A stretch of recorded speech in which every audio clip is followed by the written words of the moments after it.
So I know most of you in the room, but for the ones I don't, my name is Carl Sanfilippo, broker owner of RE/MAX First in East Brunswick as well as in Cranford. We do these trainings about once a month. Things we're going to learn about today. We're not going to learn about the latest and greatest high-tech technology on how to get listings. Who here knows who Chris Smith is? Curator. I've heard him say this, so I got to give him credit because this wasn't my line. We're also not going to learn about the latest and greatest $19.95 a month that's going to get you sellers. And I say this in all my trainings. There are companies selling to realtors making millions of dollars. Who here gets phone calls on their cell phone from a certain area code and they know not to pick it up because it's a sales call and they're trying to sell you something? We have such a target as an industry on our back for vendors trying to sell us stuff. There's a company out there called Commissions Inc. Commissions Inc. charges a lot of money to realtors for their CRM and what they call an IDX website. Commissions Inc. just sold to National Fidelity for millions. Millions, over 10. The number was something crazy. There's another IDX website called Real Geeks that just sold for millions. There is a lot of money at stake, and I always tell realtors you can spend $19.95 a month and go broke in this business with all the stuff that they try to sell you. Not how to win because of your brand, right? This is about you as the agent. It's not about your brand. It's not about your company. Every company is going to skew the facts, right? I mean, there's two companies right now that battle on this stuff all the time. We're number one. We're number one on Mondays between 9 o'clock in the morning and 12 o'clock in the afternoon. We're number one on this. Guys, sellers don't care. You need to dial in and focus on how you're going to help them. Not how to brag to win listings. This one is like my biggest pet peeve. Like people go in and they go to the seller and they say, I'm Circle of Excellence Magenta, whatever the color. Seller's like, I have no idea what that means, but thank you. That's funny because the other person came in and they were Circle of Excellence Yellow. Right? It's really about dialing in, again, how you can help them. It's not exactly all what you have to do. Right? Obviously, you want to show that you have experience and you're going to be helping them. But in the appointment is not the time for you to brag about how great you are. But what I'm going to do today is show you when you should take that time to brag about yourself and how that's going to bring value. Okay? So yeah, the bragging thing's big because I know a lot of agents that do that, and I hear a lot of sellers' feedback, and they brag so much that they never address what the seller needs. We're going to talk about how to systemize your listing process. Who here, when a seller calls and says, we'll use it, hi Olivier, I would like you to come over and I'd like to give you a market analysis of my house. How many agents in this room have a process from the time that phone call happens to through the listing appointment and after? Not many agents have a system of this is what I'm going to do. And I find that funny because listings are such a huge key to this business. 99% of realtors go in, they're still winging it. Things we're going to learn about today. The 3 C's you need to become a great listing agent. 1, you need to be consistent. Right? You need to be consistent with your marketing. You need to be consistent about how your listing presentation flows. You need to be consistent practicing your listing presentation because you're either practicing with somebody or you're practicing with the actual homeowner. I'm going to use this consistency. I'll use this as an example. I was speaking with somebody who was talking about trying some marketing technique. They said, yeah, I tried it. It didn't work. I said, well, how long did you try it for? They're like, 1 week. And I said, that's funny. If you go to the gym for 1 week and you don't lose 30 pounds, do you think the gym doesn't work? It's being consistent. It's having the routine down. And people don't think they need that for their listing presentation, but I'm telling you, if you don't have it and you're not systemized and you don't have a routine for it, you're losing listings that you should be winning. We're also going to talk about confidence. You have to be confident when you're going in to list a house. If you're not confident and you're nervous and it shows, the seller's going to see it, they're not going to be confident with you being their listing agent. And it's not always about price. And it's not always about commission rates. Anybody in this room ever win a listing and they know the price wasn't as high as another realtor or the commission wasn't as low? Confidence is extremely important when you're speaking with a seller. We forget this as realtors. Most of the time we're dealing with that person's biggest asset. And they want somebody who's confident and who's going to help them. You have to be clear as a listing agent. You have to have major clarity. Being a big listing agent in this market is not easy. But you have to be laser focused on what you want and how you're going to get to that point. So we're going to talk about how to have real conversations with sellers and how to set expectations and enjoy listing the homes. Has anyone here ever had that seller that every time they call your cell phone, you're just like, oh, what? Am I the only one that's had that? Oh, that's funny. Maybe it's my personality, right? I had that. And that was my fault for dealing with a seller like that. I'm going to say it again throughout the presentation. If I say it before, I actually said this to an agent the other day. She's not here. She's like, yeah, this seller was just demanding too much stuff, blah, blah, blah. You think I did the right thing by not taking it? And I said to the agent, I said, some of the best listings you're going to take are the ones you don't take. And when you get really good at listing houses and you get really good at your listing presentation and you start having an abundance of listings, there's nothing better than telling a seller, no, I don't need you. I don't need this. I made this mistake. I tell this story all the time. I listed a house in Sayreville. It was one of these things, I want the house for it should be listed for $600,000, pink countertops. I'm like, yeah, $600,000. Somehow we listed at $470,000. She controlled the whole listing appointment. She controlled everything. I remember it was my honeymoon on my birthday in Hawaii. When I had spoken to her and said, listen, I'm going to be away for 3 weeks on my honeymoon. When we come back after Labor Day, we're going to revisit everything. Yeah, sure. No problem, Carl. I agree. I'm like, oh, all right, that was easy. In Hawaii, I'm like, take your listing and go. Because I'm not dealing with you anymore. And being able to do that is a fantastic feeling. But you got to do that when you're coming from a place from abundance, not from scarcity. So being really clear on what you want, and if you really want to focus on listings, you have to be in a routine of prospecting for listings. You can't just wait for the phone to ring with somebody who wants to get their house listed. Right? There's no magic pill to this. There's nothing you could do. There's nothing you could take. There's nothing that a real estate guru who's going to charge you $40,000 a year to be your coach going to give you for a magic pill to list houses.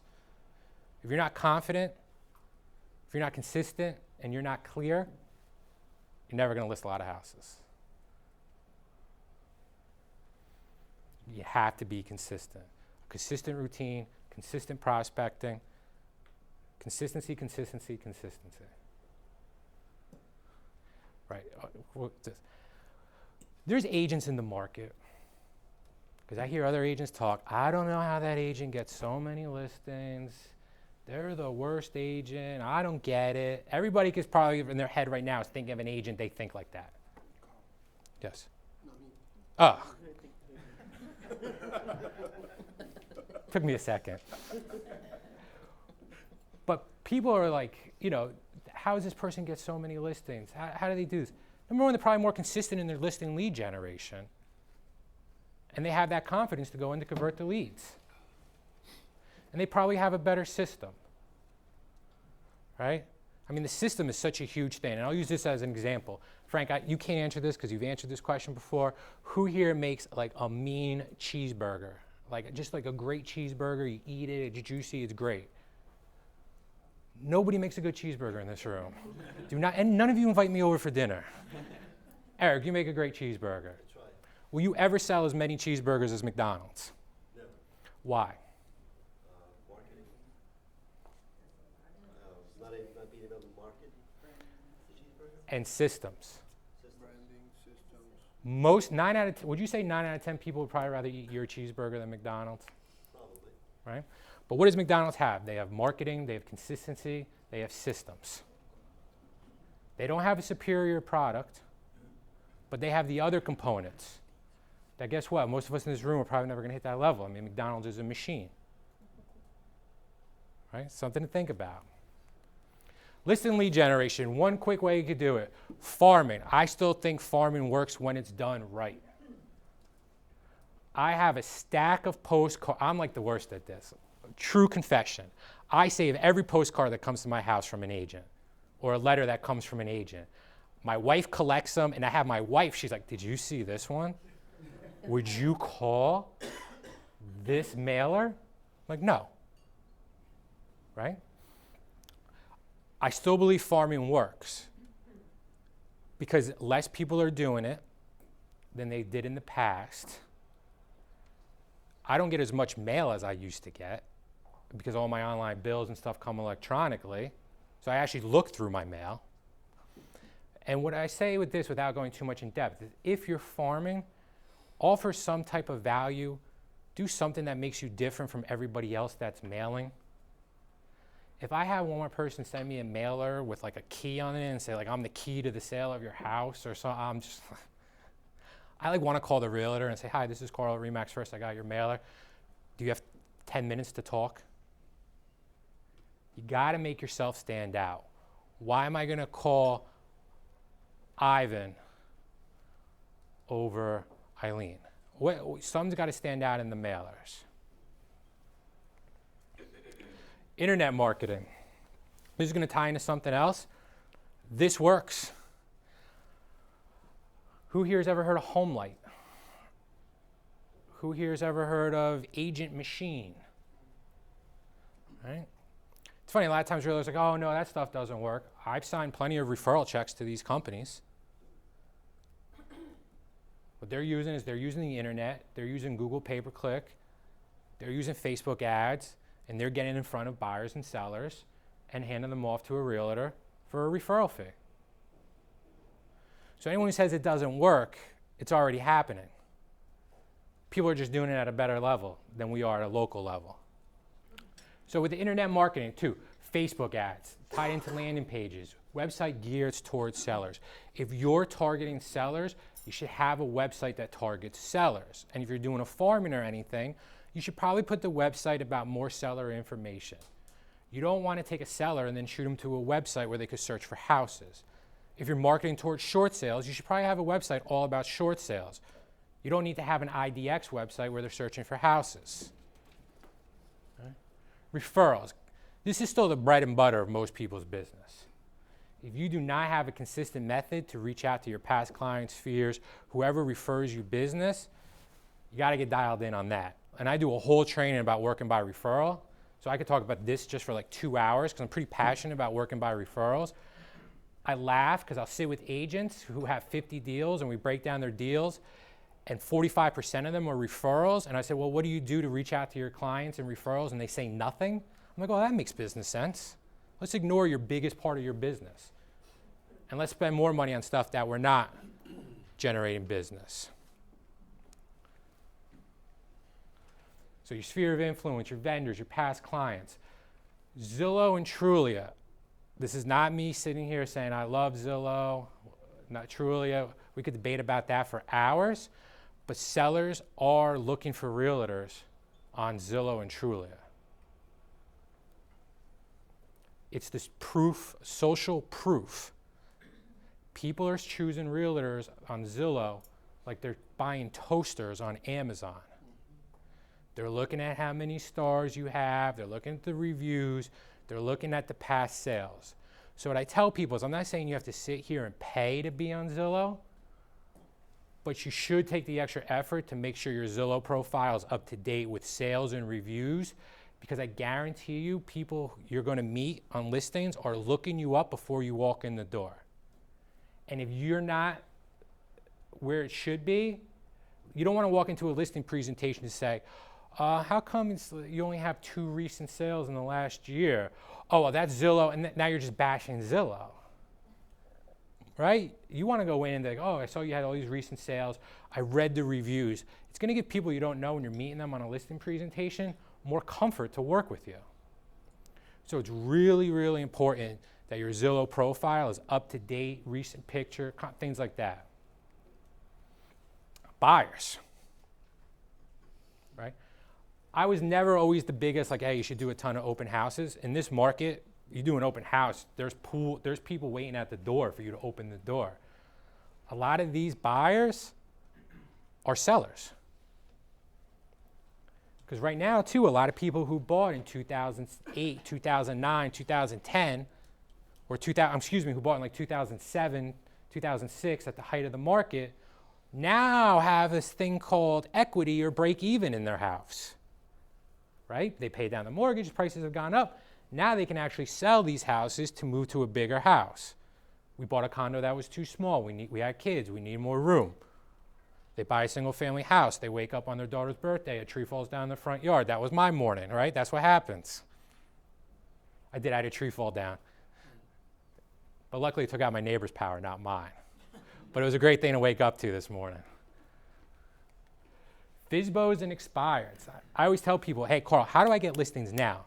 So you want to get listings now, there's this weird thing on your desk or in your pocket. It's got 9 numbers on it. You press the buttons, and it contacts you with other human beings.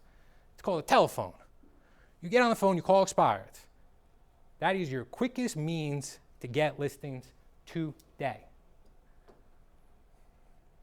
Everything else can take time, right? Farming, consistent, time, everything. All this takes time. Get on the phone, you call people who expired, you do it every morning, you do it consistently, you get listings. In my experience, most people just aren't dedicated enough to consistently do it long enough. But if people say quickest way to get a listing, call expireds. I like calling expireds. I don't know, like I did it with an agent the other day for fun. I think it's fun.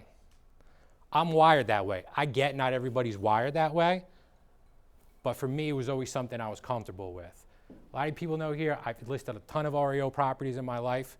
People are like, how did you get into the REO business? I cold called banks. I called a Countrywide, I called their 1-800 general number for Countrywide. And I called and I called and I got past the gatekeeper. I got to the person who makes the decision. I mean, that was just your typical B2B sales, business to business sales. The phone is still a great way to generate business.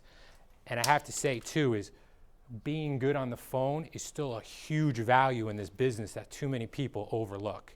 You can't convert on the phone, you can't get face to face.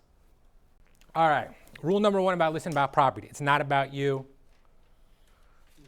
It's not about your ribbons. It's not about your awards. It's not about your statues. It's about them.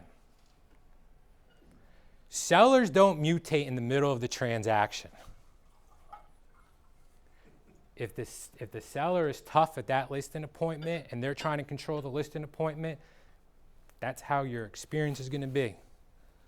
They don't mutate. The lady who gave me a tough time on my birthday, on my honeymoon, she gave me a tough time from the minute I met her. She didn't change one bit. Sellers have selective hearing and memory. How many times, I didn't say that. You're putting words in my mouth. Oh, I'm putting words in your mouth, right.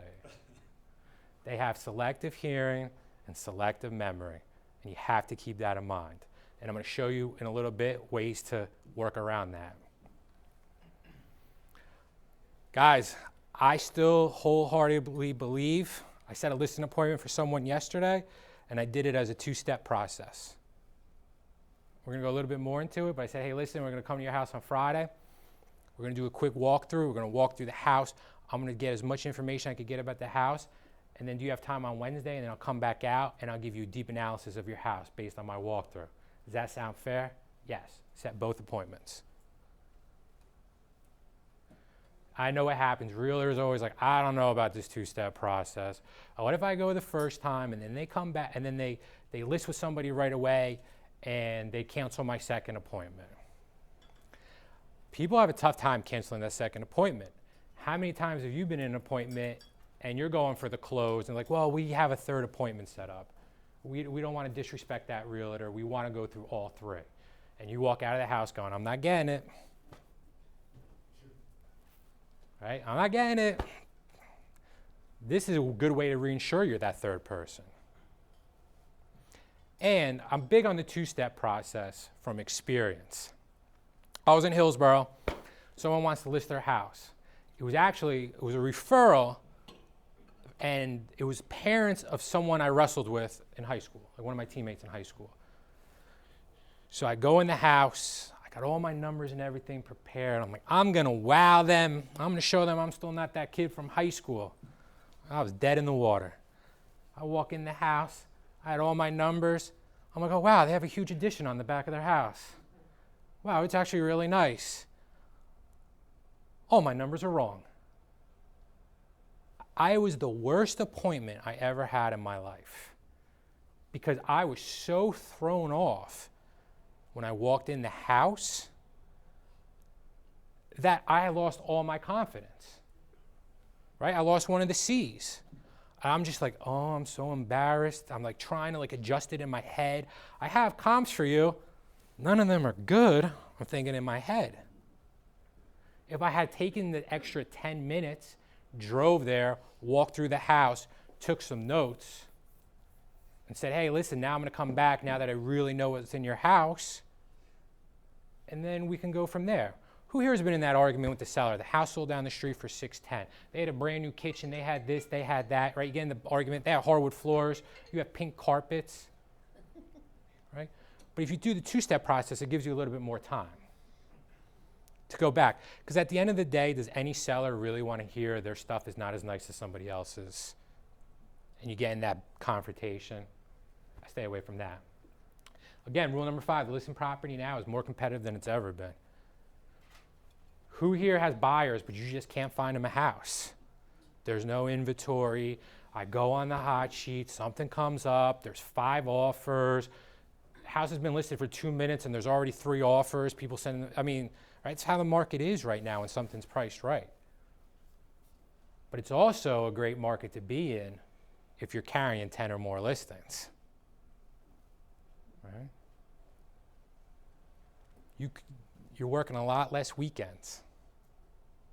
Oh yeah, we'll do an open house in 2 weeks. Price right. You're not doing an open house in 2 weeks, it's sold. Right? Now that open house turned into a Sunday where I could watch the Giants. Because nobody here wants to watch the Jets. Just want to make sure everyone's listening. Right? But that's how it is. So it's just so much more competitive. So if you're not sharp, I keep saying this, but if you're not sharp and you're not on top of your game, you're going to be losing. Why do you want to be a listing agent? A listing agent is just leverage. You sell a buyer a house, right? We're just going to do, you got one transaction out of it. Right, and then you hope you get referrals or everything from the buyers, but it's one deal. You work with the seller. Who here has had the listing that just mushroom affected, right? You have the listing, you double end it, right? Rocco's not in this room, Agent Rocco. He got this for sale by owner. He was calling for sale by owners. He got the for sale by owner. He took that for sale by owner, and we always joke, so he got the for sale by owner. He found the buyer for the condo. Then he held an open house, and from the open house, he got a buyer, ended up listing that buyer's house, sold that house, and then once they sold the house, then sold them a house in Princeton. So the one for sale by owner mushroomed into 5 or 6 deals.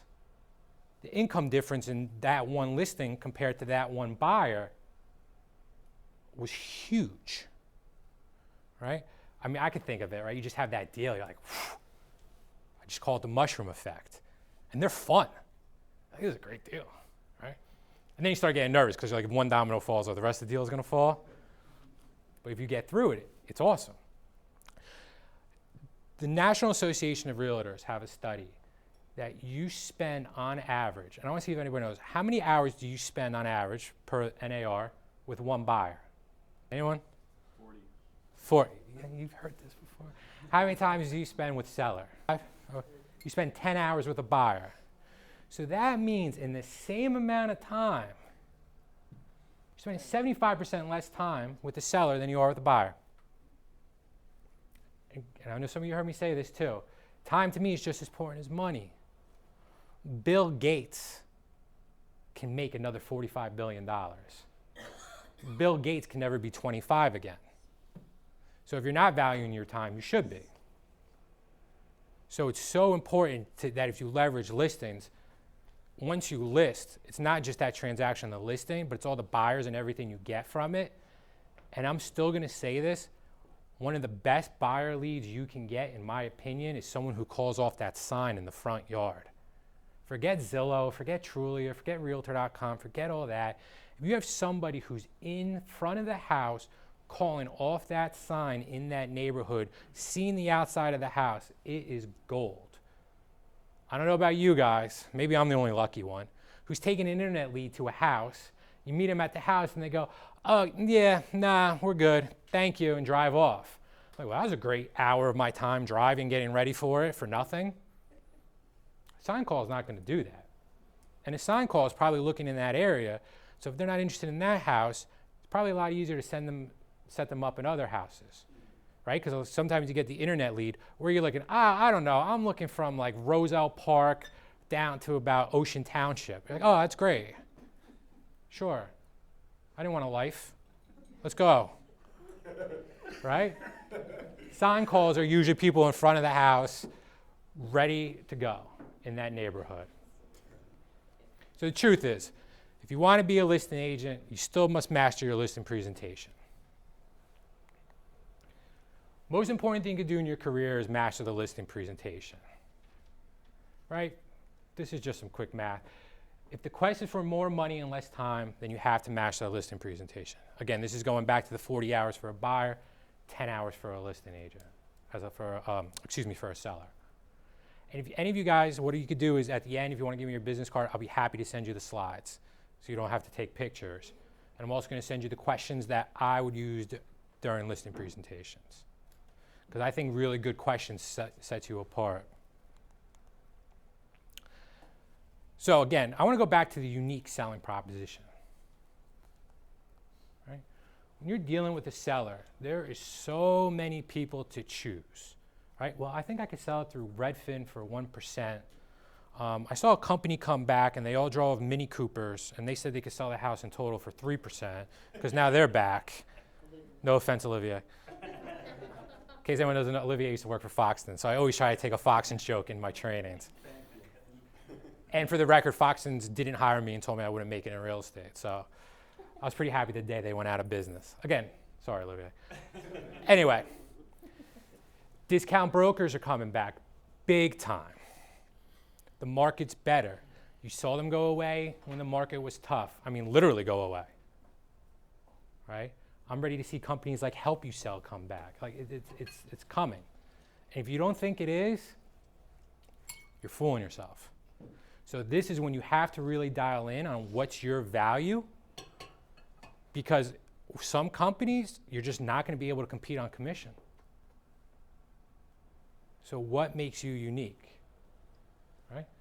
Take a second, jot down a couple things that what makes you a better agent. Because I hear this all the time. Oh, I'm a better agent than this agent. Why do they get all the listings? It's like the cheeseburger.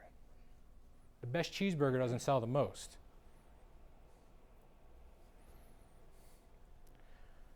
This is the part everybody loves. I call it the interactive part.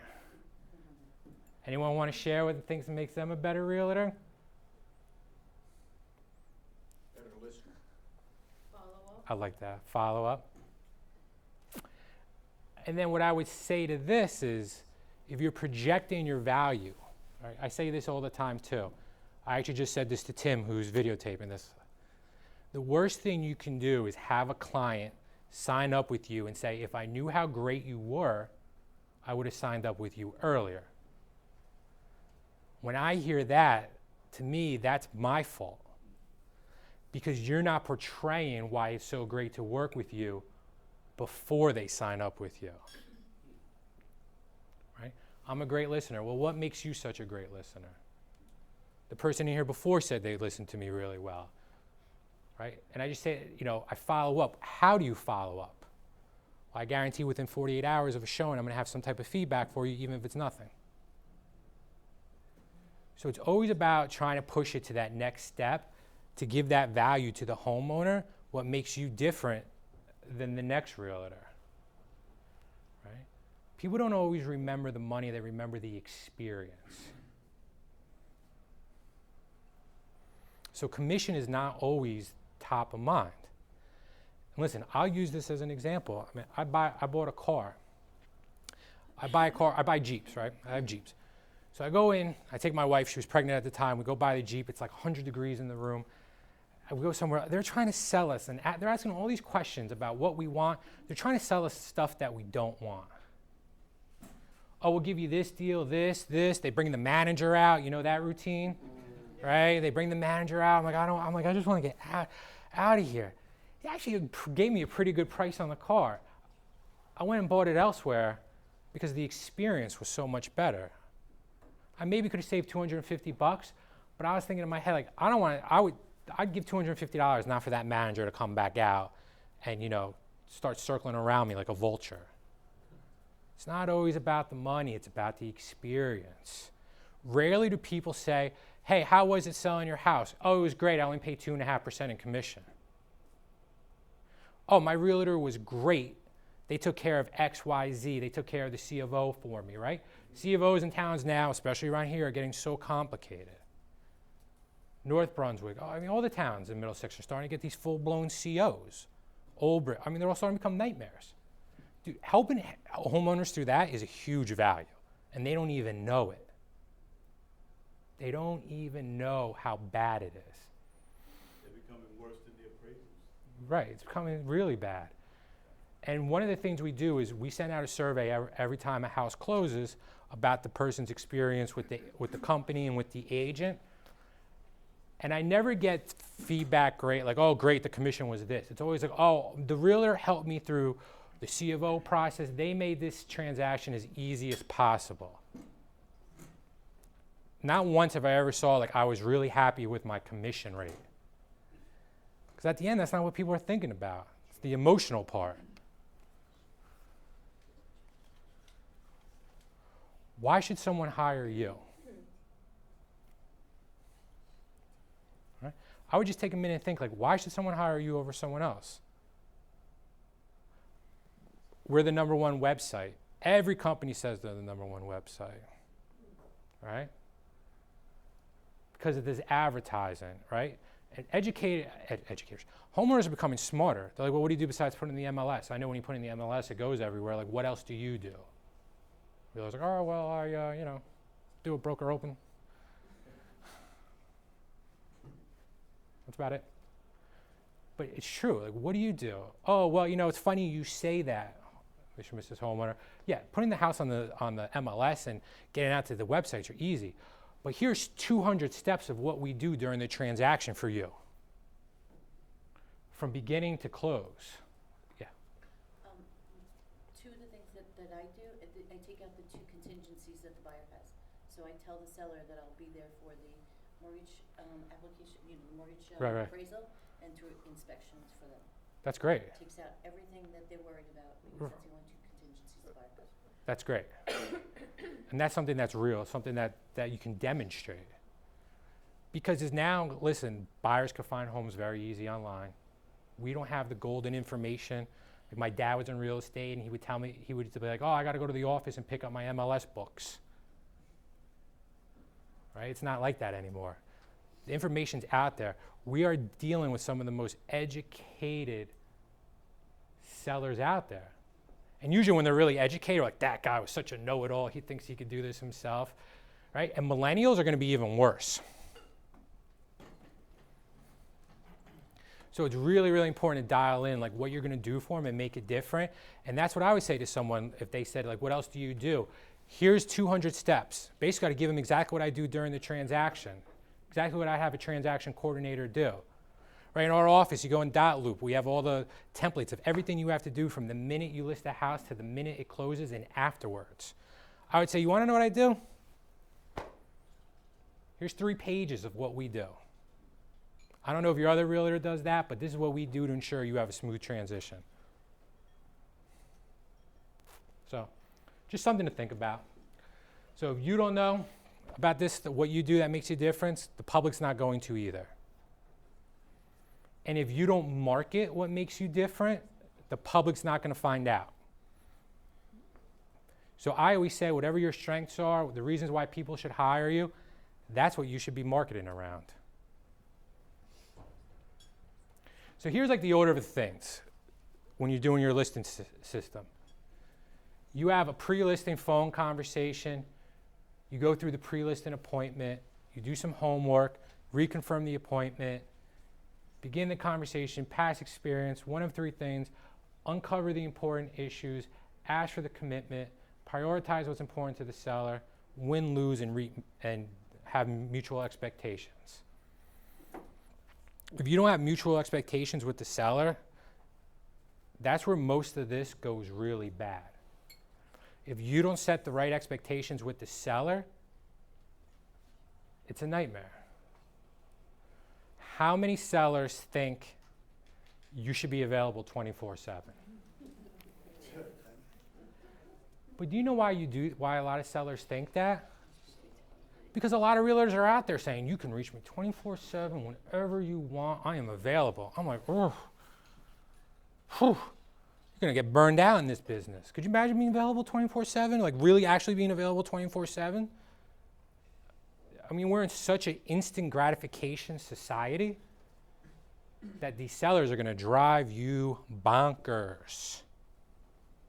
But if you set realistic expectations, like, hey, I'm gonna follow up with you for feedback within 48 hours.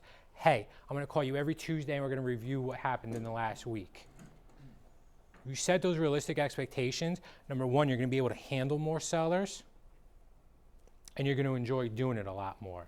Because say you have 15 listings and you don't have these realistic expectations and everybody's beating you up, you're not gonna have fun. You're not gonna wanna list any more houses. So, CMA, marketing plan, and then you go for the close on the listing presentation. Most people lead with marketing plan, but most people, I think in my opinion, should close with the marketing plan. Flip it on them. If everyone else is leading with the marketing plan, go last with the marketing plan. And we're gonna go into how to do that. Well, Yeah, you're suggesting the CMA before the marketing plan? That's your, yeah. okay. Yep. And if someone says, well, what about the marketing? Well, we're really off on price. Marketing doesn't matter.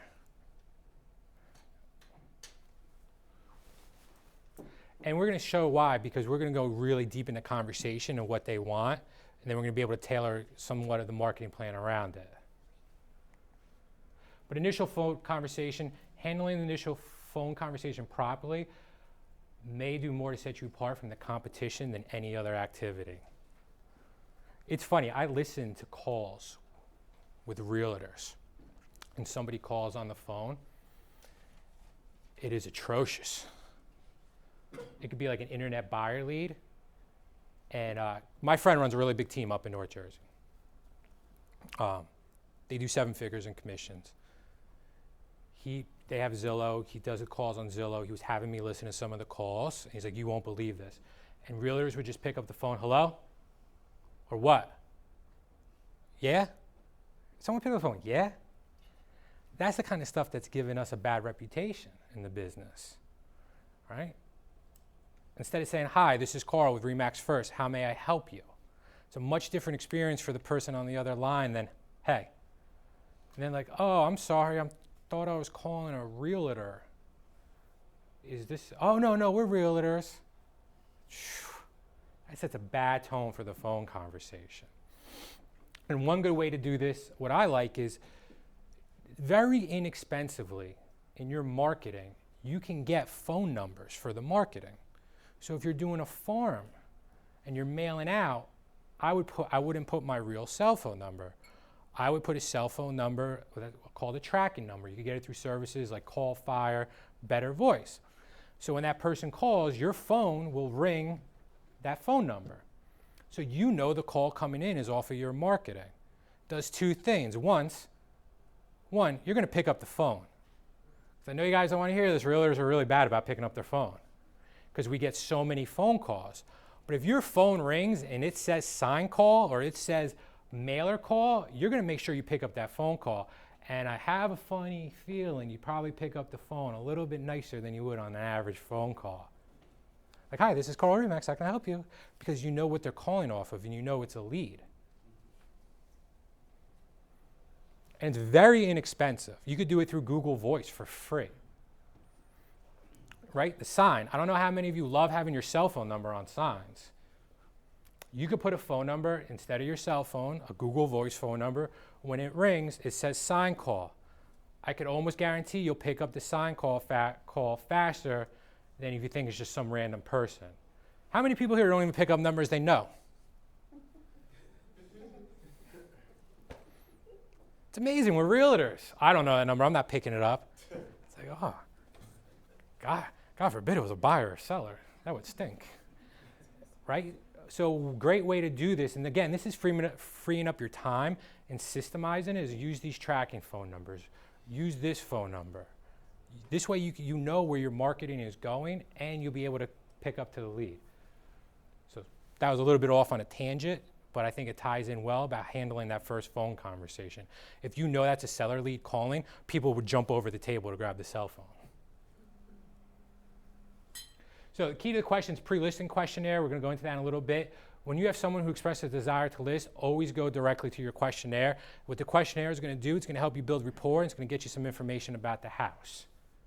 Rapport is so important, right? I was talking to a seller, and I don't know how we got onto it, but, oh, the house getting too big. All I asked was, where did your kids go to college? Oh, my son goes to Rutgers, and my other son goes to Cornell.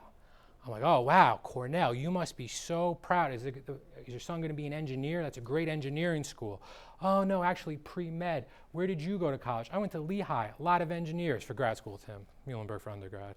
Tim and I went to college together. That's why I had to clarify that. I went to Lehigh, great school for engineering. That's why I knew Cornell was so great. This lady talked for the next 5 minutes like I was the holy grail because I hit some rapport. And it had nothing to do with real estate. And when you do that, it lets their guard down. Because if you don't think people have their guard up when they're calling a realtor they don't know, it's like buying a car. You go in and you're talking to that salesperson, you have that guard up because you're like, I know what's behind that curtain. It's the manager, and you're not going to let me leave. So you're going to have that guard up, and they're going to have that guard up too. So on that initial phone conversation, you better be able to break a little bit of that guard so when you go in the house, it's more comfortable. Because when you go in the house, you talked about college, blah, blah, blah. It's really easy. Oh, it must be cold up in Cornell right now. Oh, yeah, blah, blah, blah. It's really not that complicated.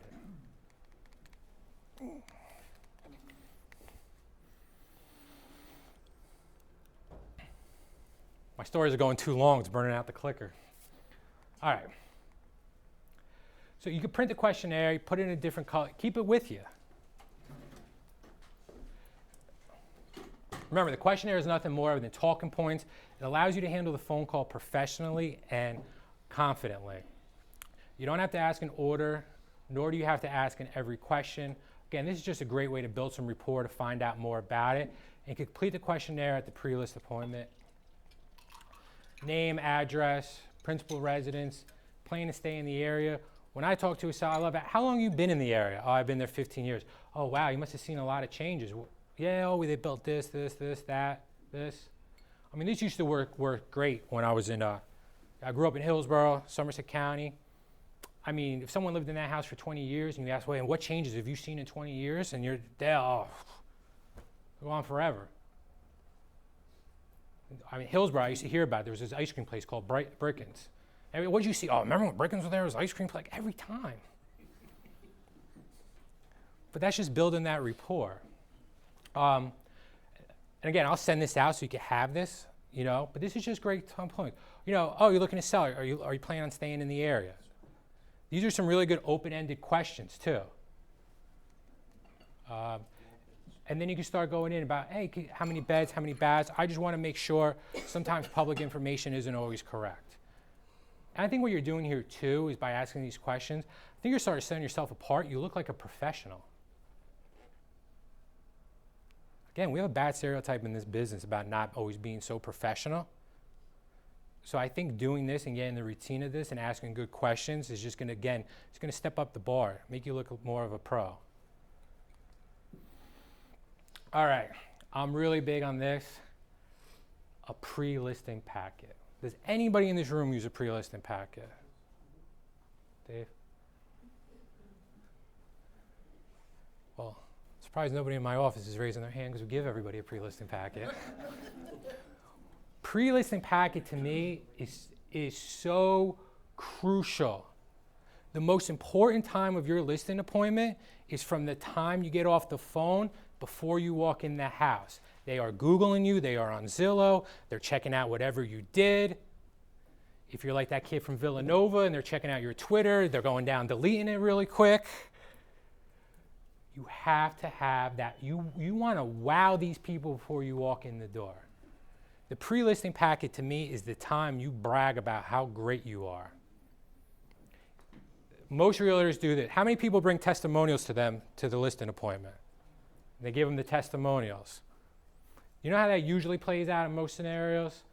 You take the testimonials, you slide them across the table, you say, you read how good I am right now while I sit here and I stare at you. Say it, I'm the best. Say it. They don't even get to read the testimonials. If you put the testimonials in the pre-listing packet and you deliver it to them beforehand, and your testimonials could be nothing more than your Zillow printout. Again, if you're going to do testimonials, I think Zillow is a good place to have them because you know why? It just checks off a lot of boxes at once. I hate to say it, but it's true. You give them the pre-listing packet. You give them some information about your history, your market of your knowledge of the market. You put all of this in the pre-listing packet. You either hand deliver it or you spend $12 and you overnight it. Does anyone know why I'm telling you to overnight it and not just mail it? Sorry? You're going to open up an overnight, right? It's like overnight. Overnight and Amazon packages in my house are like the holy grail. Mail, not so much. It gets stacked up on the counter and it sits there. But Amazon packages and overnights get opened up so quick. And it looks professional.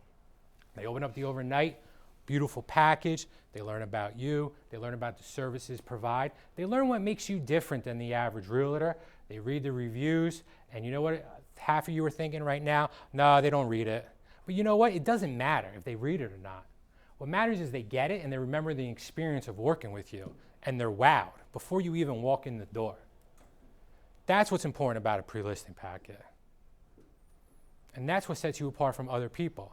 But like I said, use that pre-listing packet as your brag book. Like, this is why I'm awesome.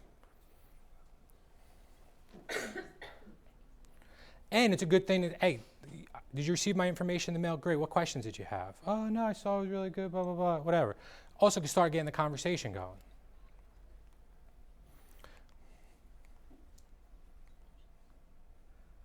I don't even need the slide. No, anyway, but it just frees you up to do more. And again, this is having a system. You set the appointment. The next task is you send out the pre-listing packet, do the walkthrough. I mean, this is all just a system. And if you do this consistently, I'm not saying that you're going to get 100% of the listings, but I could guarantee that your rate is going to go up. And I know because I've worked with realtors whose rates have gone tremendously up on their listing appointments doing this system. So here we are. We're at the first appointment. You're at the walkthrough. Guys, this should be nothing longer than 15, 20 minutes. You don't want to start getting in about pricing and everything, but you have to set that expectation with the seller. Hey, Mr. and Mrs. Seller, I'm going to be at the house. I'm going to walk through for like 15 minutes. I'm going to take some notes so I could go back and really dissect what's going on in that, and I could give you the best market analysis. Does that sound fair to you? Yes. Go to the house, you walk through, you make notes. You make points of what you think is strong with the house. What's good too is, has anyone here ever gone on a listing appointment because it was a nice price, but it might not have been your best area, not your strong area, but you're like, you know what, for this price, I'll go to Connecticut? This process is even more important because too, it also buys you a little bit of time to look at some other houses that you think it's competition, so you can really sound educated.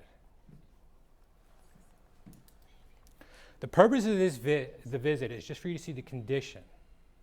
You don't want to get wrapped up into a long appointment and make it the listing appointment. When leaving the home, you can give them the pre-listing packet again. That's when you can hand deliver it, or you can send it before you go. I'm a bigger fan of sending it before you go, but some people, you can give it to them as you leave. So that our meeting, you may discover the most important issues that face you in the sale of your home. Please take a few minutes to answer the following questions. These are great questions that you should be asking during a listing presentation.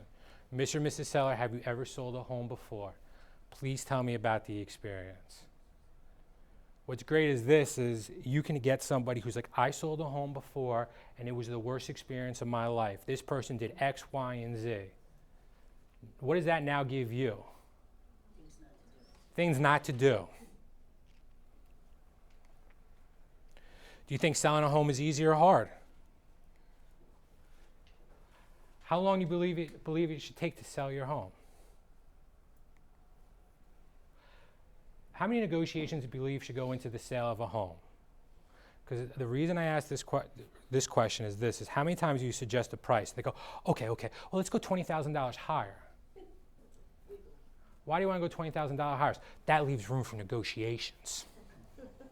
I read that in a book. All right. What's the most important issue in the sale of your home? People laugh when I say you should ask this question. It's price. It's not always price. I'm going to prove to you why. One, who's here has ever worked with an investor? They're buying something from someone. Was their most important issue price? How about this? How many people, buyers or sell, the critical issue is school systems. We want to be in a house by this certain amount of time so Johnny could start 5th grade in the new school. Now, if they're selling their house because they're going to buy a house in one of the areas they want to be, do you think that seller's number one motivation is getting top dollar? Do you think maybe they'll take an offer that's $5,000 less because it gets them into the school district by the time they want? But how many of you really, really know at the end of the day what the true motivation of your seller is? And you're thinking it's price and how low the commission is. Because we've been beaten up with that so many times that we just figure that's what it is.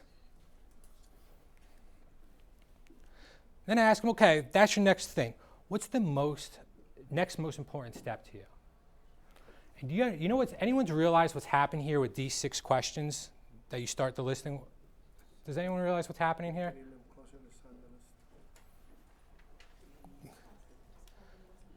They're talking, not you. People want to hear themselves speak. They're like, wow, this realtor, they really care. I mean, they might not say it to you like that, but you're now digging deep into what their needs are. Again, what else? It's called going 3 deep. You guys ever heard that before? You're going 3 deep. Hey, what's the most important thing in the sale to you? What's the most next important? What's the cherry on top that would make this a home run, 10 out of 10? You stand on top of the mountains and you scream, I'm the best realtor ever. What do you expect from the agent that hires to represent you? How many people ask the seller what they expect from you? And guys, when I'm asking these questions, I have a piece of paper and I'm taking notes while they're speaking. Does anyone know why you take notes? Yes. So it makes them know that you're listening. And you know what else it does? Go back to it. You don't forget. Even more importantly, they talk even more. When you're sitting there taking notes, people don't like awkward silence. Okay, and you tell them, Mr. Seller, I'm just going to be taking some notes. They start talking. Sometimes a little too much where you have to like change the subject. But they talk more because you're taking notes. It's called the power of the pen.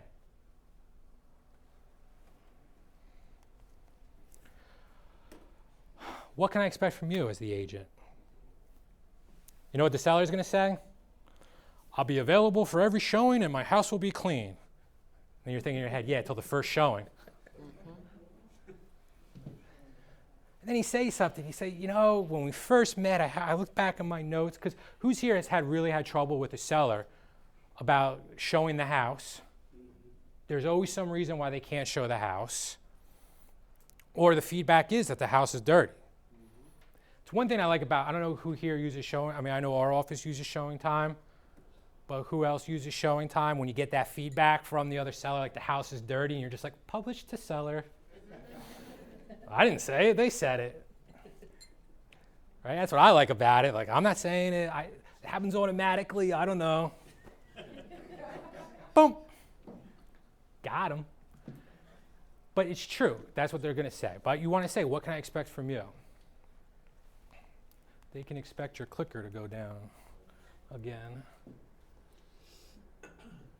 All right.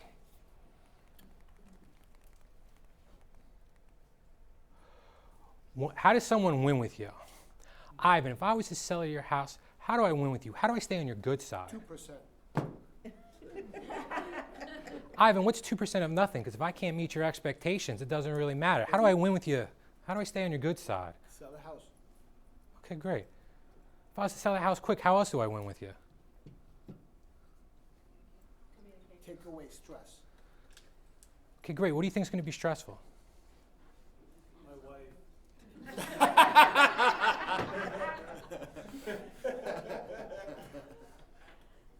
But do you know what I mean? That's how you get that out. Because, right, you get that. Like, if I do this, that person's going to say price. Besides price. Because if I don't win with you, what's 0%? Ivan, how do I lose with you? How do I really get you mad? Lack of communication? Great. How often do you think we should be communicating? Weekly. Weekly? Great. Ivan, how do you like to communicate? Email, telephone? Text. Do you like text messages? Great. Do you know why I asked how you like to communicate with? You can't complain later on. If you were selling my dad's house and you kept texting him, he will want to fire you, Yeah, exactly. right? Because his Nokia doesn't text well back. Yep. Just because you like to communicate that way doesn't mean the seller wants to communicate that way. Listen, my dad only plays Snake on his cell phone, I think. My dad still calls me and announces that, hey, it's your father. Like, thanks, Dad. I have called Dad. I love you to Dad. My dad's one of my best friends, so I could say that. But like, I know it's you, Dad. Thank you. And we've been through this.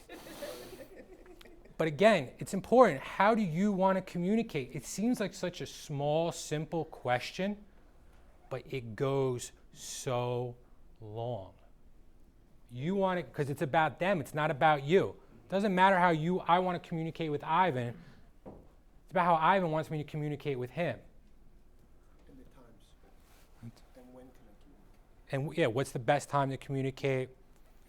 But you see too how the questions are good lead-ins to go deeper on the questions. And Ivan's still probably going to be thinking, wow, he really cares. How do you prefer to communicate? Face-to-face, voicemail, email? Who here has had that seller who goes, oh, I don't use that computer box thing. You need to come to my house and present the offers. Right? That happens still. So it's really important, and this is a great question to even with your buyers. You got to remember, what did I say one of the 5 rules was? It's not about you. On a scale from 1 to 10, 1 being dishonest and 10 being brutally honest, how honest do you want me to be with you during this transaction? Lie to me. All right, whoever said 10, you're really like a 7. And whoever said 12, you're like a 10. Pinocchio. And people are asking, why is this question? Who here has ever had to ask a seller for a price reduction? I'm the only one in the room that's ever asked for a price reduction? Not fun, right? You ever had that one that you asked for a price reduction and you were like, I meant to ask for this price reduction 2 weeks ago. You put it off. You know the seller's difficult. This is what I do. Hey, Mr. and Mrs. Seller, it's Carl Sanfilippo. How you doing? Great. Remember when we first met, I was looking back through my notes I was taking, you told me during this transaction on a scale from 1 to 10, you want me to be a 10 with you, brutally honest? Like, yes. Great. Well, right now I'm going to be a 10. Is that okay? Yes. When we first spoke, I said, I thought the price might be a little bit aggressive. I think it's time that we actually reposition ourselves in the market. We're going to do that by reducing the price. This isn't me telling us. This is the market based on the feedback and everything. I would be doing you a disservice if I wasn't being a 10 with you right now. What do you think? You get a price reduction. You might not always get the price reduction, but you know what? You're not going to get them chewing your head off. Because what did I just do there? I just said, hey, based on our previous conversation and what you wanted me to do, I'm now calling you with this information, and it's not my information, it's the market's information. These are our options. How do you want to handle it? You're controlling the situation. If you control the listing appointment with these questions, you're going to control during the listing process. What's happening is during these questions, who's guiding the conversation?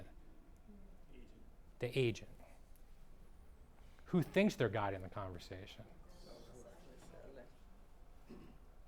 So it's so important to ask these questions and guide the conversation and do this before everything else. Does anyone have any questions about these 13? Does anyone think these 13 questions, like I would never ask any of these questions to my sellers? All right. All right. So after you visit the house and you're on the second appointment, pre-listing packet, following conversation to confirm the appointment, Mr. and Mrs. Seller, I'm jumping around a lot. Mr. and Mrs. Seller, this is Carl, Remax First. I catch you at a bad time? No, great. I was just calling to confirm our appointment because again, on that initial time, you want to set both appointments. Hey, Mr. and Mrs. Seller, what I need to do is come see your house once, then I come back. What times work for you for the 2 appointments? You ask them, do you have an opportunity to review the package? And tell them, no, if you get a chance, can you just review it before I come in? I really appreciate your time. Again, I'm not going to read all these slides. I'll send them to you guys. Steve Covey, I like quotes. I'm actually surprised it took this long into the presentation for me to have my first one. Seek first to understand, then to be understood. What we're doing here with these questions is we're seeking to understand what their issues, what their problems understand, and then we're going to be understood on how we can solve it.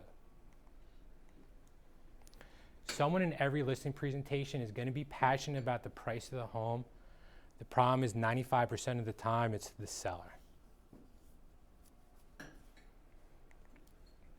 Before you enter the home, make sure you're in a correct mindset. Remember, seller only has to defend their price with emotion. You must be prepared to defend your price logically and from every possible angle. No one wants to be told what to do. Everyone wants to have some input into decisions that affect them. You must create an environment that's welcoming. We had an agent I was working with, and they were struggling with their listings. And I said, are you wearing that outfit to the listing presentation?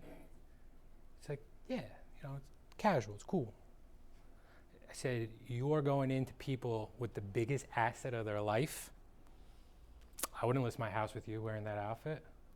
I'd be turned off the minute you walked in the door. And I said, you ever read the book, How to Win Friends and Influence People by Dale Carnegie? Dale Carnegie's very specific. When you go in for an interview or anything, you're supposed to wear navy blue with a white shirt because it makes people feel comfortable. Does anyone know what color you shouldn't wear? Brown. This isn't me, this is Dale Carnegie. But I said, why don't you do this? Your next listed appointment, put on a navy blue suit, put on a white shirt, and run the appointment. You could change afterwards or whatever else. Just see if it makes a difference. Now that agent wears a blue suit and white shirt to every single one of the listing appointments. And they said, I don't know if it works, it's true, but it's been getting better since I've been doing it, so I'm just going with it. I was like, I'll take it.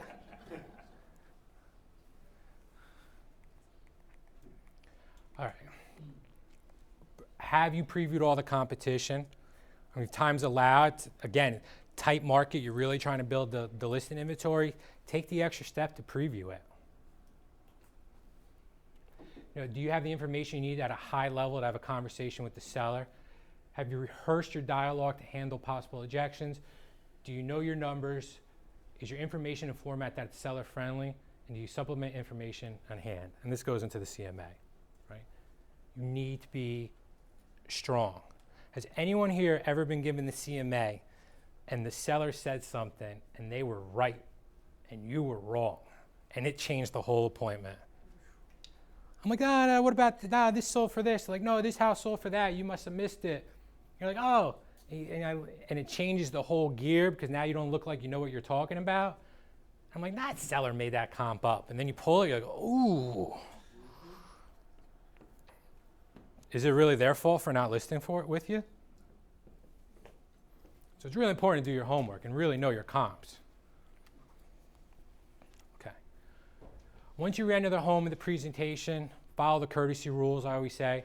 Again, never enter their home until you've been asked to enter. I know this stuff sounds kind of silly, but I still think a lot of these small things make a huge difference. Who here has ever read Darren Hardy, Compound Effect? Right? It's the little things that make a big difference. Doing these little things might seem small, minuscule choices that really don't make a difference, but they add up to make a huge difference to separate you apart from other people, from what you wear. And I'm not saying, too, that people are going to list with you based on fancy clothes and fancy cars. I'm not saying that at all. I actually don't believe in that. It doesn't have to be a fancy suit, but it has to be sort of up to par. Always ask to go to the kitchen or to be seated. Now remember, you've already toured the house. Right? Most people, they go on that first listing appointment, they get a tour of the house, like, oh, I love this paint color, even though you don't. Right? Because you're trying to build rapport, you're trying to get on their good side. They're taking you around the house, you're just kind of like awkwardly thing.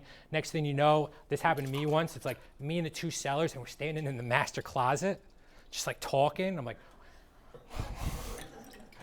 and they just keep going. I'm like, we're in the closet. I'm like, can we move?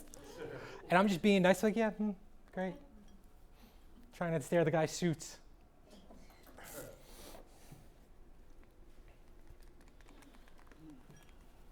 Sorry about the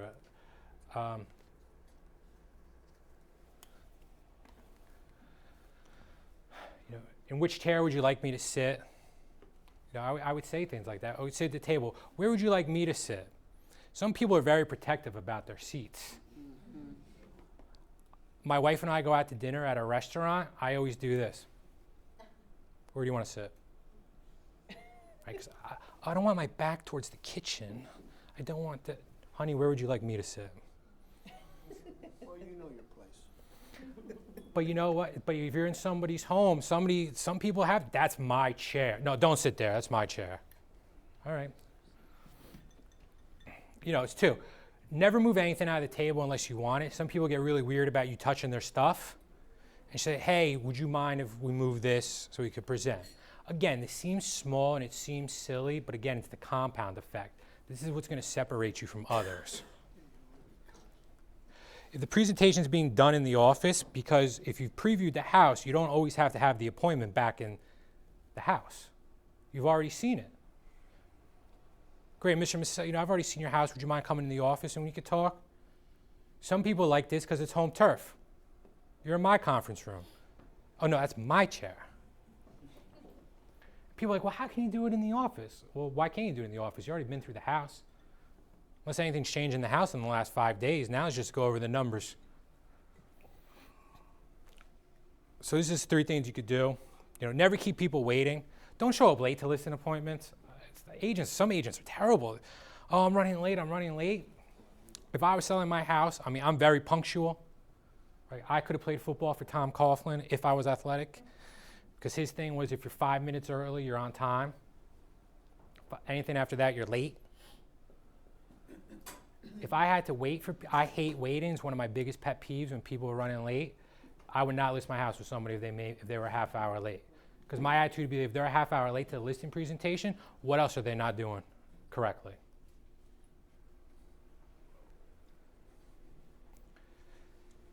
Beginning the conversation, Mr. Massell, I'd like to thank you for giving me the opportunity to speak with you tonight. You have a great home. Before we get started, I'd like to ask you a question. Have you ever been through the process of selling a home? Yes. Tell me about it. Was it a good, bad experience? If no, do you have any friends that sold homes? What they tell you about the experience? Everyone's got a friend who's had the nightmare experience, right? Do you have any preconceived ideas about the process at all? Big 3 questions. Do you think selling a home is easy or hard? Do you think it takes a long time or not very long? Or do you think there's a lot of little negotiations that goes on? I get it. Not everyone's going to want to use all these questions. That's why I'm trying to give you as many questions as possible. But again, you want to ask good questions, because asking good questions then follows up with you being a good listener. And let them finish. Unless they start going off really on a subject and you're like, all right, let's change gears. Let's go back to this. Go deep with all 3 questions. What does that mean? Did you ever peel an onion? Onions are made up of multiple layers, each one meatier than the rest. Sellers' responses are much the same. Again, how do I lose with you? Or how do I win with you? Sell my house for 2%. Put money aside. You got to go deeper to get to the core of what really it is. Write down all their answers exactly as they state them. If it's not crystal clear on the answers, continue to ask until you've heard what they said. I'm sorry, Mr. Seller, you mind clarifying that? Take control, be confident, you're the professional. The conversation is vital as a professional. If you can't hold a good conversation with the seller, you're not going to get the listing. People want to work with people they like and respect. Mr. and Mrs. Seller, at the end of tonight, one of 3 things will happen. This is a great way to open up. You may list your home with me. That'd be great. You may not list your home with me. Wouldn't be that great. Or maybe unable to take the listing. Another way to do this is and this is kind of like a Tom Ferry thing. Mr. and Mrs. Seller, what I really want to do today is sit down with you. I want to learn about you. I want to see what really that you need to sell the house. Any questions you have about me, any service I can provide, I'll tell you about it, and we'll see if we're a good fit for each other. Does that sound fair? Yes. You can't be afraid to walk. You don't know if you're taking that listing. Have you ever walked into a listing and halfway through the presentation you're like, they can have it? But I thought you would have made that assessment at the first one. No, because in the first one, all you want to do is see the house. You want to build rapport. This is the point where you're digging deep, doing the CMA, really going deep. But you also want to set that expectation at the end, because you know what happens. If you do this right, this is what's going to happen at the end of the presentation. The seller's going to say to you, so can you take the listing? Has anyone ever had a seller ask you if you could take the listing? And you're like, I can. So that last question is kind of bluffing. Not that it's bluffing, Eric, because when you do this, there's going to be listings you don't want to take. And if they're fighting the price and you know you don't want to take this house because it's over a listing, Mr. and Mrs. Sellers, I wish you the best of luck. I see here that we're disagreeing about the price. Maybe another realtor will give it a chance. If I take your listing, I feel like I'll be doing you a disservice. I wish you the best of luck. You're basically saying I can't take your listing. Because if you have 15 listings, you're thinking, I don't want an overpriced listing that the seller is going to be hounding me every minute about it. I'm better off not taking it. Remember what I said at the beginning of this training, is some of the best listings you're going to take are the ones you don't take. What's up, Olivia? Yeah, it's like the listing where you know it will expire because they're so far off, and you don't want to be the first one to have it Yeah. for them to get the reality check, so you want to come back. That's my case. Right, like you want to be the second realtor. When Or they're the third, yeah. Yeah, when they're fresh out. All right. So I think it's it's a really strong way to set the tone of the appointment. And you're also showing that it's also taking control. Like, this is what's going to happen today. You might decide you want to list with me. You might decide you don't want to list with me. I might decide I don't want to take the listing. Right? You're setting the tone. You might not want to say exactly like that, but that's what you're thinking. Why is the conversation so important? The conversation allows you to let the seller know politely that you're willing to walk out of the presentation, that you're not desperate for their business. This goes back to one of the 3 C's. Because what happens too is you don't take it, then they call you. Has anyone ever walked out of a listing appointment like, no, you're not taking my turn, I'm out of here. Then they call you the next day and they say, you know, we thought about it, we agree, we're going to try it at your price, you got the listing. That is such a better feeling than walking out of the listing going, oh no, I just entered 6 months of torture with this overpriced listing that's not going to sell.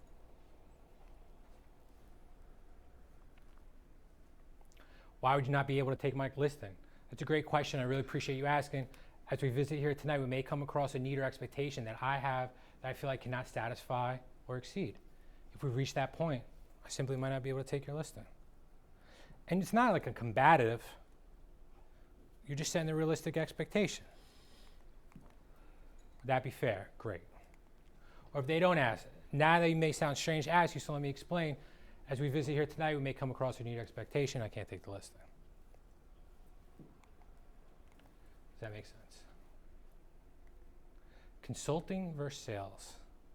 As a consultant, you ask, you listen, you satisfy needs. It's a win-win. As a salesperson, you assume, you tell, you sell, you win and lose.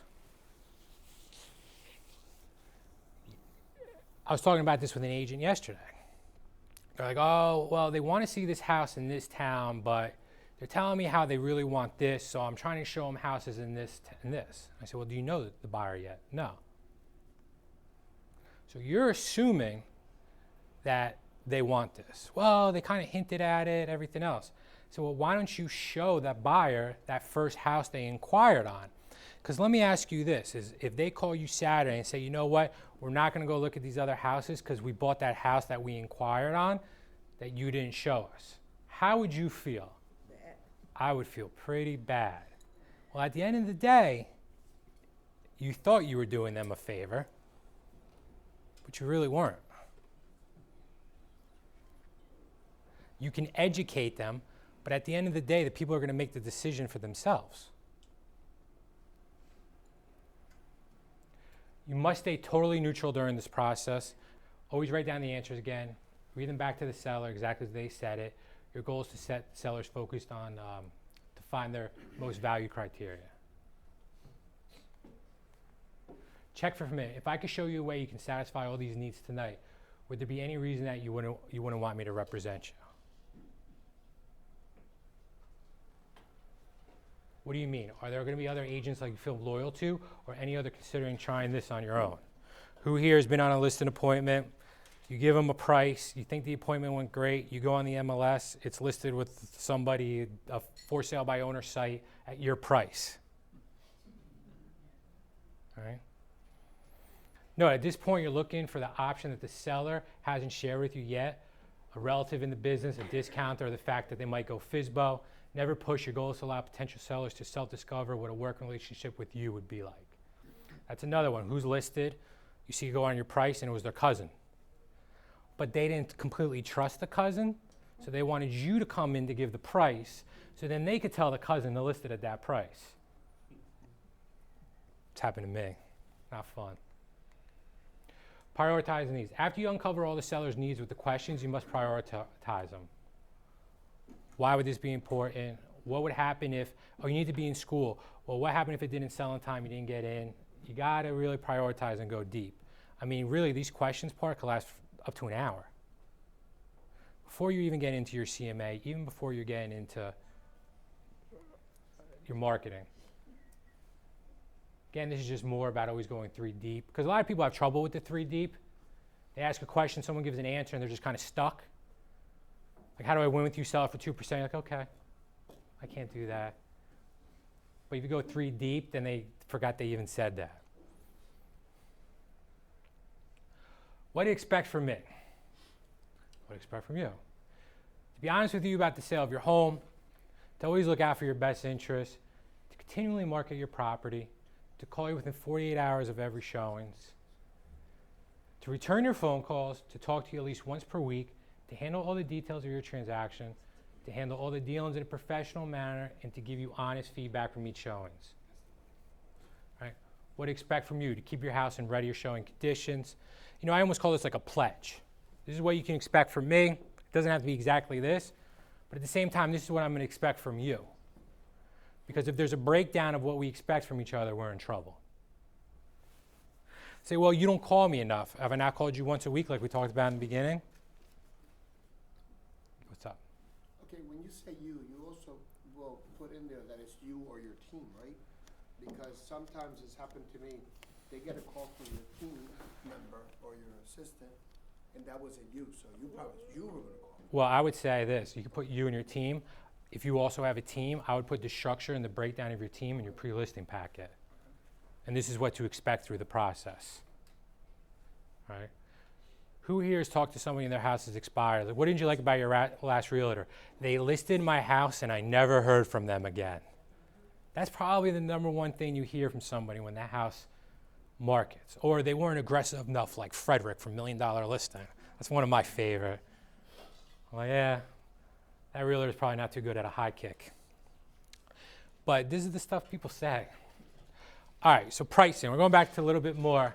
Mr. and Mrs. Seller, let's talk about the value of a home. Anytime we look at the value of a home, there are certain parameters within people buy homes. There are certain things that people are looking for. It really is what they're looking at, the same thing that you were looking for when you purchased this home. Here are some parameters I use. Then you show the seller how you came up with your search. You want to show that you didn't wing it. And say, these are search parameters. Would you agree these homes are like yours? I love when you ask this question, and it's a townhouse, or it's something so obvious that it's like everything. That's not like my house. My house is more special than that house. Like, well, I had builder upgrades in 1985 that those houses don't have. That happened to me before. I'm like, oh yeah, that's true. The answer should be yes. If it's no, I say, okay, what am my CMA and what are my criteria do you think is not matching like yours? And let them kind of defend it. See what they say. Now, here are the 3 more. Now you're in the most crucial part of the presentation. Be sure to tie in all comments back to sellers in the context of the top 3 issues. So now you're like going in on the pricing, right? Again, never want to lead with pricing. You never want to lead with commission. But this is where people get most passionate, is about the price of their home. And now in this market, it's a hot market, but now people are saying, oh, well, it should be worth more. The market's good. Right? My house should be $20,000 more than that comparable because the market's hot. Key numbers and correlations that you must pull out of the market analysis: listing price to sale price ratio. Dave over here does a great, if you ever see, Dave has a great listing presentation training. I was honored that he came to my listing presentation Made me a little bit more nervous, but him and his wife, a terrific listing presentation. And he talks about absorption rate. And he explained absorption rate better than anybody else I've ever heard explain it. Hope you don't mind me saying that to everyone. Because I'm still like, absorption rate, you're like the next house to go, right? But absorption rate, how long it should take. Being able to talk about this with the seller is going to put you at a higher level. Average days on market, number of bedrooms, baths of comparable homes, competing homes, average price of sold, active, comp, and expired.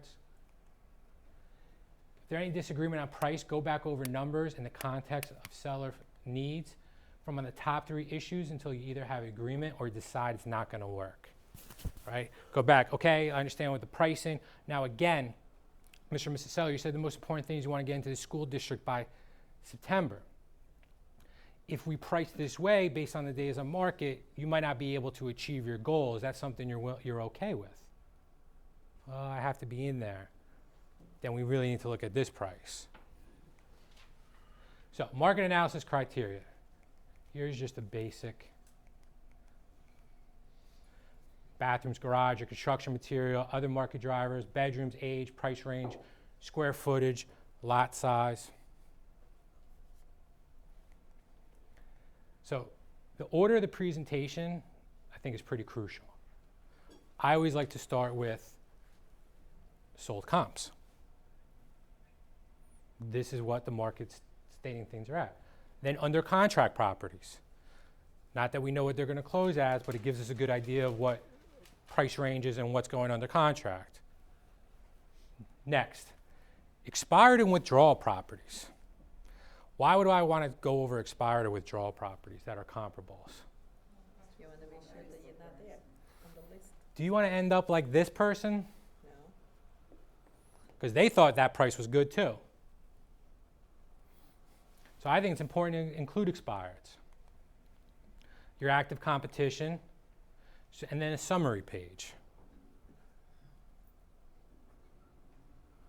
I think a good typed up summary of kind of what you're going over is helpful for the seller.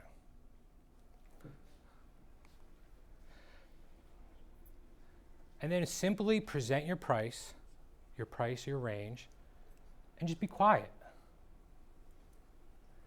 The awkward silence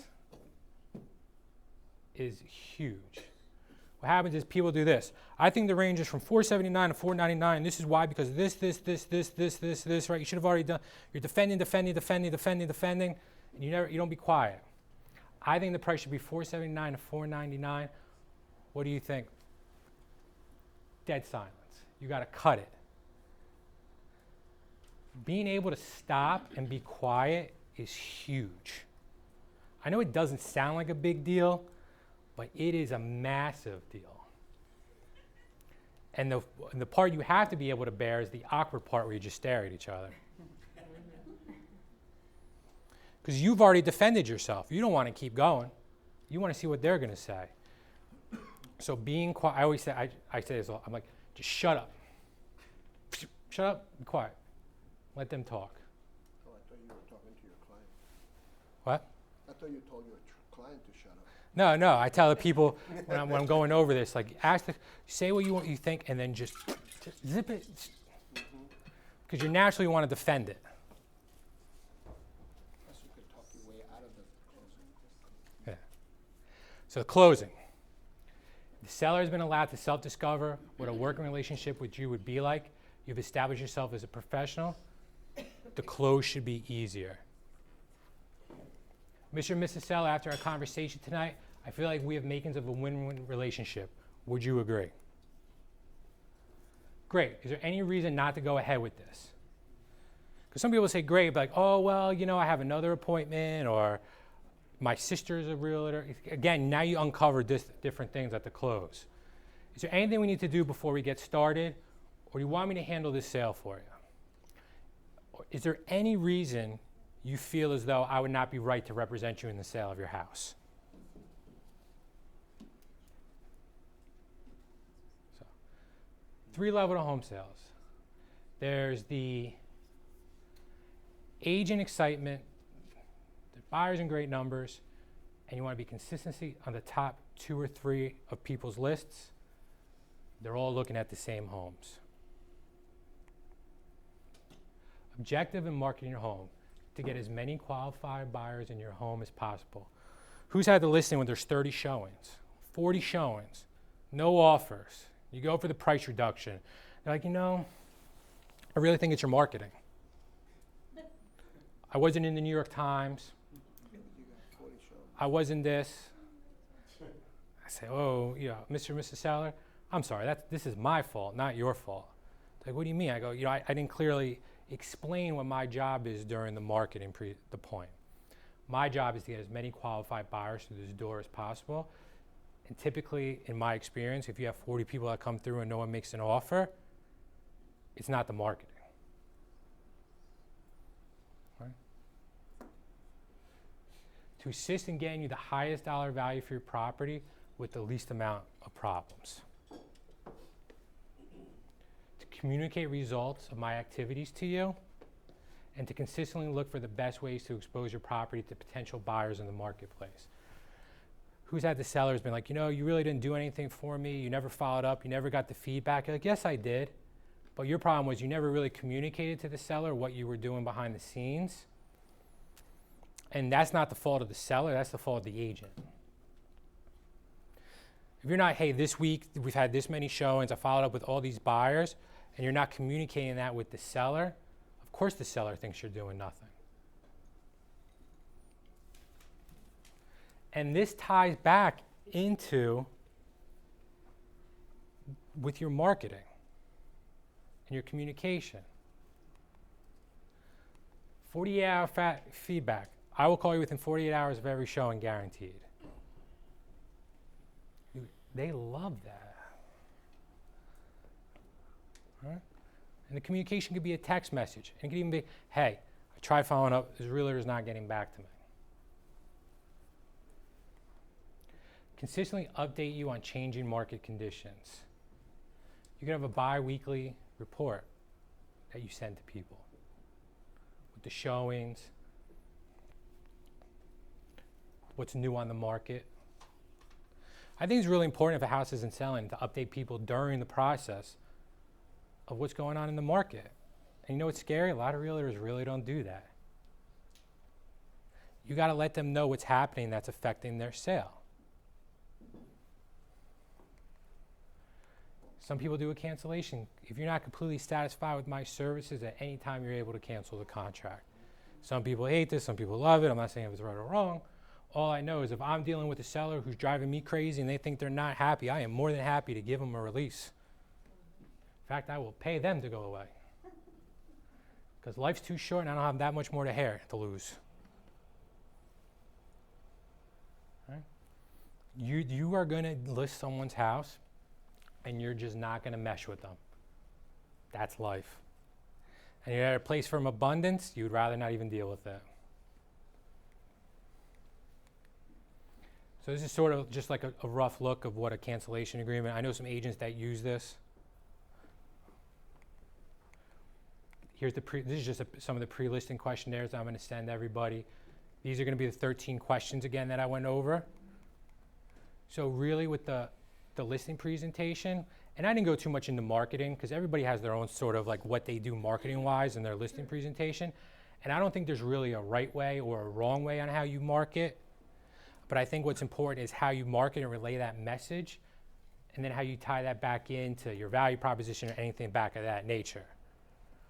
But that's why I don't go too much into marketing. Really the biggest thing in this listing presentation is one, doing the 2 steps. Really knowing the house before you start talking price on it. And 2 is asking these 13 questions and going 3 deep on the questions to build a massive amount of rapport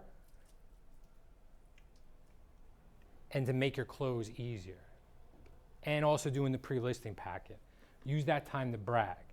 But did anyone notice at this point in the listing presentation with those 13 questions, what didn't we talk about? We didn't talk about ourselves. We only talked about the seller. And some people are going to give you a tough, I got some questions to ask you. They're like, no, I just want to know the price and the commission. I would just go, sir or ma'am, I got a process here.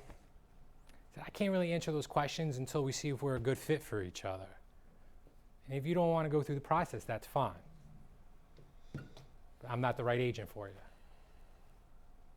Carl, and Yeah. that's the best thing you can do. You've said it over and over. It's the best thing you can do is turn that listing down. Yeah. Absolutely. And as I said before, there's nothing more empowering. Jane, I know this has happened to you because we've talked about it, is when you walk out of a listing appointment and they call you back and say yes to your terms. Because who's controlling that listing process now? You or the seller? Right. So don't be afraid to turn away. Because once you do that, it puts you on a whole different level. But that's really everything I wanted to cover today. If you guys have, does anyone have any questions? If you want to get a copy of the slides, just drop me your business card, and I'll be more than happy to send it out later today. And I really appreciate everybody coming out. I'm glad it didn't snow yesterday. But thanks again.